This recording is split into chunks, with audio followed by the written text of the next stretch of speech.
Kia ora homa.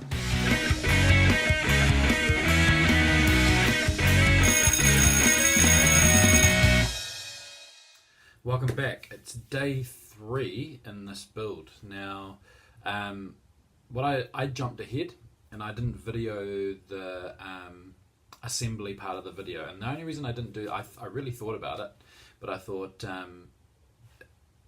it's just going to be too much jumping around, and I don't want to have to set up the camera each time, or multiple cameras each time I go and do something, because I was jumping all over the place. I was like hammering a little bit over there and riveting, and then doing da-da-da-da-da, and quickly run off to the art room for like 20 minutes rummaging for stuff. So this is basically what it's come out as at the end. I'm really happy with the result, especially considering this is just a prototype. So now I know what to do and what to do to make it much better next time.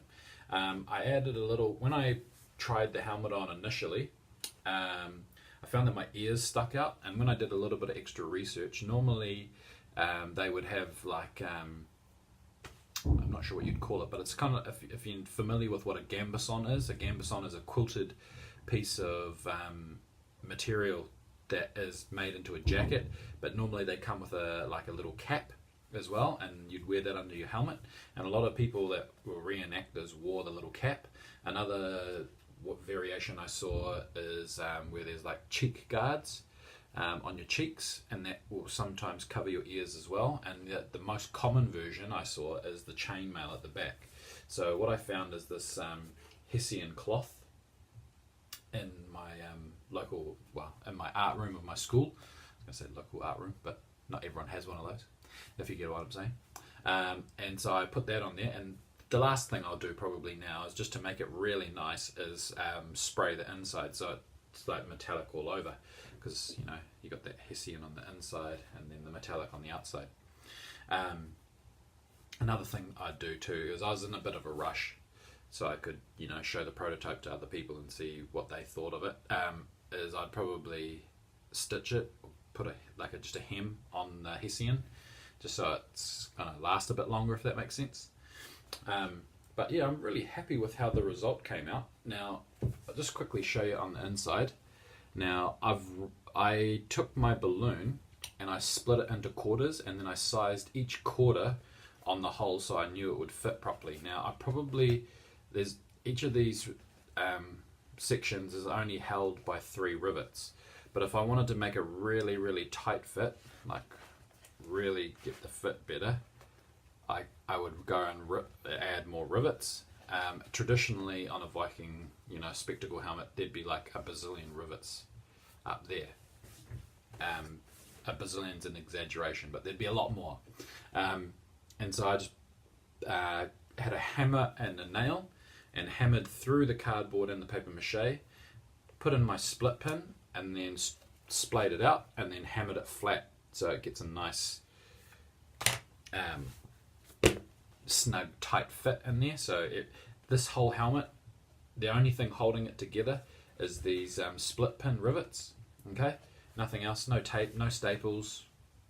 Oh, sorry, I lied. There's a bit of tape, but it's not actually holding anything together. It's just to hold the split pins down. And what I mean by is to make it comfortable, so it doesn't poke you in the face and all that in certain strategic areas, like just in the eyepiece here, you see, so that I don't get poked in the face by a rogue split pin.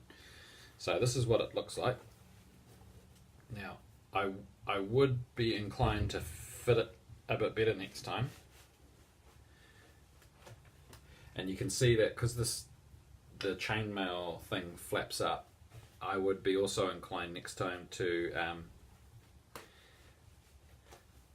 spray. That's why I'd spray the inside, so it gets that whole chainmail look. Okay, so I'll just back up a little bit. There you go, that's a bit better fit. And so yeah, you got the whole look going on there. I'm quite happy with it. I mean, you got to take into account that this is made out of cardboard, and it is the prototype version. So hopefully you've learned something from this as much as what I have. Just kind of having a gaze and looking at what I've done. just to explain a little bit about the setup of the skeletal part too. I never really mentioned any of that, but this section here, if I show you in detail, this section here, the main part, is just a big giant T-shaped piece of cardboard. Okay, and that T-shape passes over the top of the crown and rivets into the back, and that's the main bit that holds everything together. And from that same piece of cardboard, I've taken a thinner piece of cardboard, which I actually trimmed off the base, off the base here, and then I overlapped it across the top, and then it gets riveted inside as opposed to the outside, so it keeps that gets that really nice look about it. And then the spectacle was the second go, and like I said, oh man, it's so shiny with that silver. I love it. The spectacle part is the second attempt at the spectacle. Now that's the bit that you probably find, if you ever go yourself, is the most trouble, because if you make the eye slots too high into the spectacle part, it will overlap, and the base of your thing will come into the eye slots, and it just won't look right. And it won't matter how much you try, you got to try and tweak it. So yeah, and then this, like I said, shout out to my student Cameron for coming up with that idea. I think that little decoration just makes it look so much nicer. So that's credit to him, mate. But yeah, really good. The other thing I thought of too is there's plenty of different materials you could use to get this effect. The other thing too is if you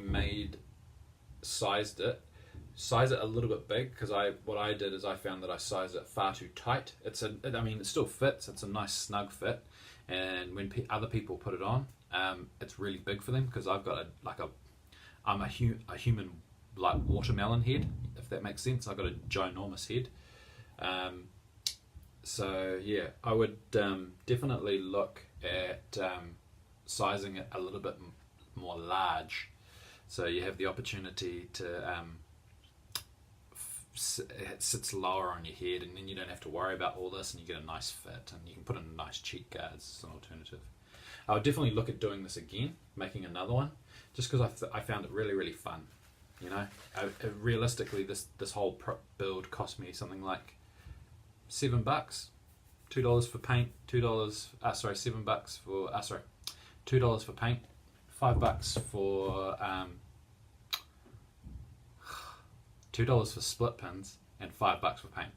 That's how much it really cost. And then like random old newspapers and some PVA I had lying around from a different project and stuff like that, and cardboard, you know, stuff that you could easily get. Okay, so I hope you liked this video. I know it's a bit different and there wasn't very much instruction. This is more inspiration and seeing the prototyping, what I go through to make something happen. But yeah, ka kite anō. I'll see you next time at Mr. Ashley's place. If you have any comments or suggestions, because you know, I take suggestions. I mean, look at this bit. Put it in the comments below. For now, see you later, and we'll do something more fun in the next episode.